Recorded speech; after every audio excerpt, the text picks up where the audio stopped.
জ্বালানি সংকট নেই এমন ঘোষণার পরেও তেলের পাম্পে ভিড় কমেনি। নির্ধারিত সীমায় বিক্রির নিয়ম মানতেই চাইছেন না অনেকেই। বেশি তেল চাইছেন রাইড শেয়ারকারীরা। ওই বিষয়ে আরও বিস্তারিত জানতে শাহবাগ থেকে যুক্ত আছেন রাজীব হোসেন। রাজীব, জানাবেন সরকার নির্ধারিত নিয়মে তেল বিক্রি হচ্ছে কিনা, সব ফিলিং স্টেশনে এখন কি পরিস্থিতি?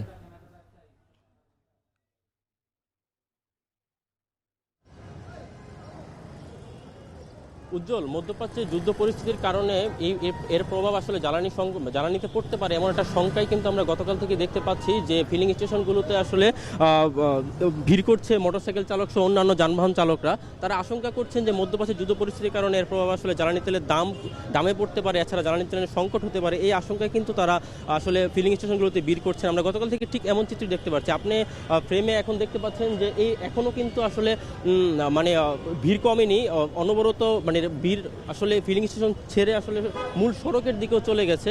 এবং এই চিত্র কিন্তু আসলে আমরা গতকাল রাত থেকেই দেখতে পাচ্ছি, এখনও সেই চিত্র কিন্তু খুব একটা পরিবর্তন হয়নি। আমরা আসলে এখানে যারা যানবাহন চালক আছে তাদের সাথে কথা বলেছিলাম। তারা যেটা বলছেন যে মধ্যপ্রাচ্যের যুদ্ধ পরিস্থিতির কারণে সামনে ঈদযাত্রা রয়েছে, সেই ঈদযাত্রাতে নির্বিঘ্নে তারা যেতে পারে বাড়িতে, সেই কারণে কিন্তু তারা আসলে খুবই সন্দিহান এই বিষয়টা নিয়ে। আর এছাড়া সরকারের পক্ষ থেকে কিন্তু আসলে জ্বালানি তেলের দাম নিয়ে কিন্তু একটা নির্দেশনা দেওয়া আছে যে মোটরসাইকেল চালকরা 2 লিটারের বেশি নিতে পারবেন না, এবং অন্যান্য যানবাহনদের জন্য আসলে সীমা নির্ধারণ করে দেওয়া আছে।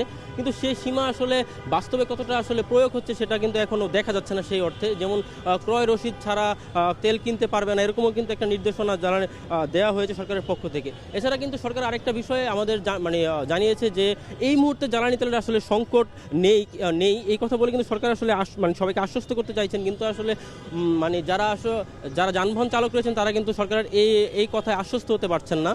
তারা যেটা বলছেন যে কোনো মুহূর্তে জ্বালানি তেলের বড় সংকট তৈরি হতে পারে, সেই সংকট যাতে তারা তৈরি না হয় সেই কারণে তারা জ্বালানি তেল কিছুটা মজুত করে রাখছিল বলে আমাদের জানিয়েছেন।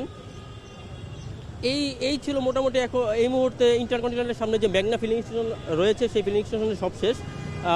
এখনও আসলে একটা জিনিস দেখার বিষয় যে আগামী ঈদ যাত্রায় এই জ্বালানি তেলের সংকট আসলে কতটা পড়ে এবং এর প্রভাব আসলে কতটা ঈদ যাত্রাকে প্রভাবিত করে সেটি এখন দেখার বিষয়। উজ্জ্বল, রাজধানীর ফিলিং স্টেশনগুলোর সার্বিক চিত্র জানাচ্ছিলেন রাজীব হোসেন।